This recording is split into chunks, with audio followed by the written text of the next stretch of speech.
विपक्ष के नेता हैं और देश में उनका एक सियासी रसूख है। ही surely enjoys the political credibility. अब कल उनसे क्या बुलवा दिया गया भाई? शरद पवार जी की ऐसी क्या मजबूरी है कि देशमुख जी गृह मंत्री को इतना डिफेंड कर रहे हैं, वो भी गलत तरीके से? पहले कहा गया क्वारंटाइन में है, तो मालूम हुआ प्रेस कॉन्फ्रेंस कर रहे हैं। अब आप लोग इतने अनुभवी पत्रकार हैं, आप सबों ने कोरोना को देखा भी है और झेला भी है। आप जरा हमें एक चीज बता दीजिए, अगर कोई व्यक्ति कोरोना से ग्रसित है जो अपने घर जा रहा है आइसोलेशन में, तो उसकी प्रेस में आप जाएंगे क्या? उसकी बाइट लेंगे क्या आप?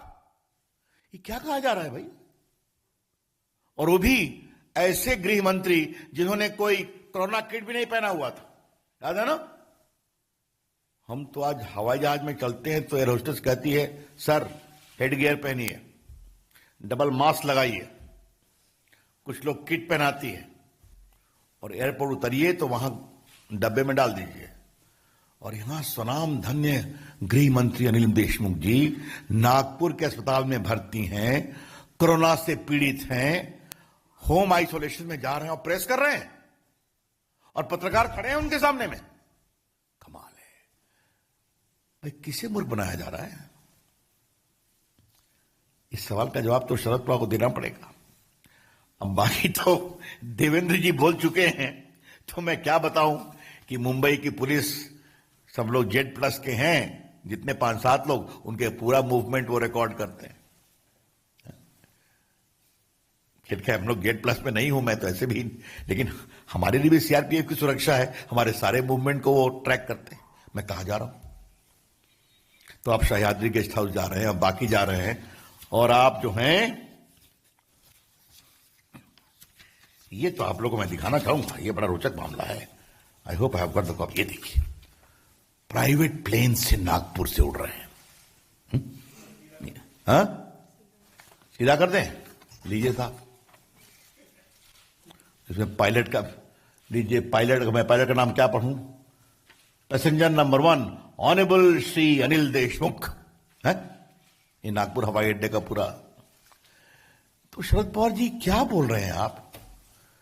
मुंबई पुलिस का मैंने पूरा उनके मूवमेंट दिखा दिया, आज दिखा दिया हमारे मुख्यमंत्री जी ने, पूर्व मुख्यमंत्री जी ने।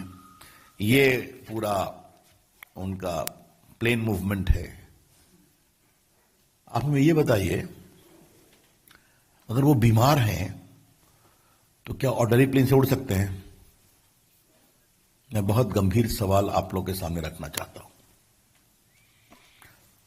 कोरोना का प्रोटोकॉल क्लियर है ना? अगर आप पॉजिटिव हैं, आपको क्वारंटाइन चाहिए, तो आप एयर एम्बुलेंस से उड़ सकते हैं डॉक्टर्स। क्योंकि आप देखिए, 8 पैसेंजर हैं इसमें, 8, 2 पायलट, तो आप सबको खतरे में डाल रहे हैं ना। आजकल तो यह हाल है कि अगर आप पॉजिटिव हैं तो बड़े प्लेन में भी आपको अलाउ नहीं करते हैं, है ना? क्योंकि आप दूसरे के लिए संक्रमण का माध्यम न बन जाए। How could a distinguished honorable Home Minister of a big state of Maharashtra, Mr. Anil Deshmukh, was permitted to fly in a charter plane from Nagpur to Mumbai in the company of 6 passengers and 2 pilots, a small plane? तो मैं ये नहीं कहूंगा कि quarantine एक बहाना है, लेकिन ये सारी चीजें बड़े सवाल खड़े करती हैं। तो शरद पवार जी, आप ये सब क्यों बोल गए भाई? आपकी जो क्रेडिबिलिटी है ना, आप बड़े नेता हैं, हम लोग भी आपकी इज्जत करते हैं। तो फिर कहूंगा, शरद पवार जी कृपया करके देश को आप ये ज्ञान दें कि ऐसा क्या दबाव था कि आपको गलत तथ्यों के आधार पर अपने गृह राज्य मंत्री को डिफेंड करना पड़ा, गृह मंत्री को डिफेंड करना पड़ा महाराष्ट्र सरकार के। अब शरद पवार जी की प्रतिष्ठा को कैसे रेस्टोर किया जाए, ये हमको भी चिंता है, क्योंकि देश के बड़े नेता हैं वो। तो ऐसा हमें लगता है कि शरद पवार जी की जो 2 दिनों में राजनीतिक साख पर जो बहुत बड़ा धब्बा लगा है, उसका एकमात्र रास्ता है शरद पवार जी, आप कृपया करके अनिल देशमुख जी का इस्तीफा कराएं। I would very respectfully urge Shri Sharad Pawar ji, who is a very senior public figure of the country, having adorned the office of Chief Minister of Maharashtra 4 times, the Defence Minister of India, the leader of opposition in the Lok Sabha, minister for more than 10 years in the UPA government, 10 years in UPA government. A serious dent has been caused to his political credibility by the patent falsehood which he was made to speak about the illness and non-availability of Mr. Anil Deshmukh. In a democracy of the size of India, surely we would like his credibility to be restored. And I believe the only way it can be restored is that Mr. Sharad Pawar ji kindly use your authority to make Mr. Anil Deshmukh resign. That's the only way your credibility would be restored. मित्रों, मुझे एक अंतिम बात आपसे कहनी है। वो है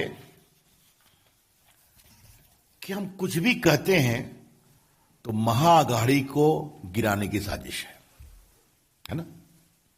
महाअघाड़ी को बदनाम करने की साजिश है। याद होगा कि साधु पालाघार में उनको मारा गया था, याद होगा आपको, पुणे के नजदीक बुरी तरह से मारा गया था।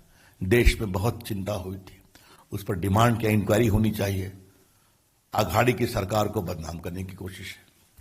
पुलिस ने कोई कार्रवाई नहीं की, आपको याद होगा।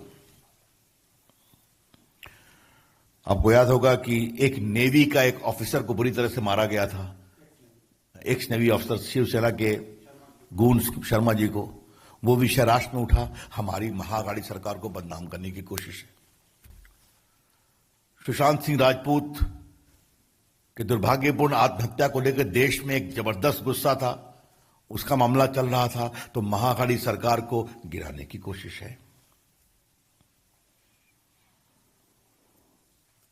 आपको याद होगा कि 2 मंत्रियों को लेकर काफी विषय आया था। एक धनंजय मुंडे हैं और दूसरा कौन है, संजय राठौड़। वो विषय क्या था मुझे आपको बताने की जरूरत नहीं, आप सभी जानते हैं। वो विषय उठाया गया, हमारी महाअघाड़ी सरकार को गिराने की कोशिश है। अब जब भ्रष्टाचार का विषय उठाया जा रहा है तो फिर वही तर्क दिया जा रहा है, भाई आपकी महाअघाड़ी इतनी कमजोर है क्या? आप लूट करेंगे, आप वसूली करेंगे, आप 100 करोड़ का टारगेट रखेंगे। एक असिस्टेंट पुलिस इंस्पेक्टर को, जिसका क्रिमिनल रिकॉर्ड है, आज उनका एटीएस भी कह रहा है, उसको क्या कहा था उद्धव ठाकरे ने, डिफेंड किया था ना, याद करिए, 20 दिन पहले विधानसभा में। ये आरोप लगाने से कोई बात नहीं बनती है। ये मैंने पहली बार देखा है कि एक असिस्टेंट पुलिस इंस्पेक्टर को डिफेंड मुख्यमंत्री कर रहे हैं, जिनको डीएसपी एडवाइस डिफेंड करता है, वो भी नहीं करता है। और उस असिस्टेंट पुलिस इंस्पेक्टर को क्राइम का हेड बना दिया गया, तो भी कुछ नहीं। ट्रांसफर पोस्टिंग में एक रैकेट है, वो भी कहो, बड़े अधिकारी कहते हैं, तो हमारी अघाड़ी की सरकार गिराने की कोशिश की जा रही है।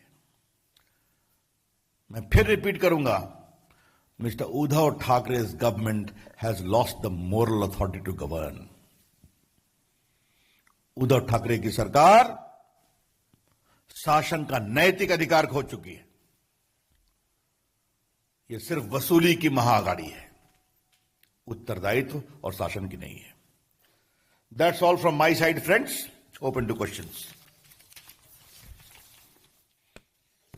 तो रविशंकर प्रसाद को आप सुन रहे थे, जिन्होंने सीधे सीधे एक बार फिर से महाराष्ट्र सरकार पर निशाना साधा और ये कहा कि जो बातें, जो तथ्य उनकी तरफ से पेश किए जा रहे हैं वो निराधार हैं, क्योंकि कई सवाल अब उस तथ्यों पर खड़े हो रहे हैं, उन तारीखों पर खड़ी हो रही है, और इसी को लेकर लगातार बीजेपी की तरफ से घेरा जा रहा है। ये तो उनका दृष्टिकोण है, लेकिन जो परिस्थितियां बन रही हैं वो जितना उनके दीवार बनकर खड़े होंगे उतनी ही उनकी दीवार कमजोर होती जाएगी, पूरी महाअघाड़ी की।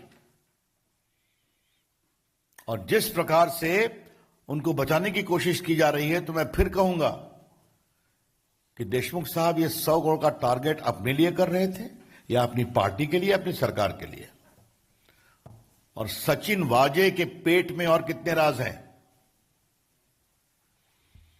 और यह बात इसी से स्पष्ट है कि एनआईए की जांच को रोका गया और एटीएस ने हड़बड़ी में उसको खाली एक्यूज बना के छोड़ा है। ये मैंने बताया।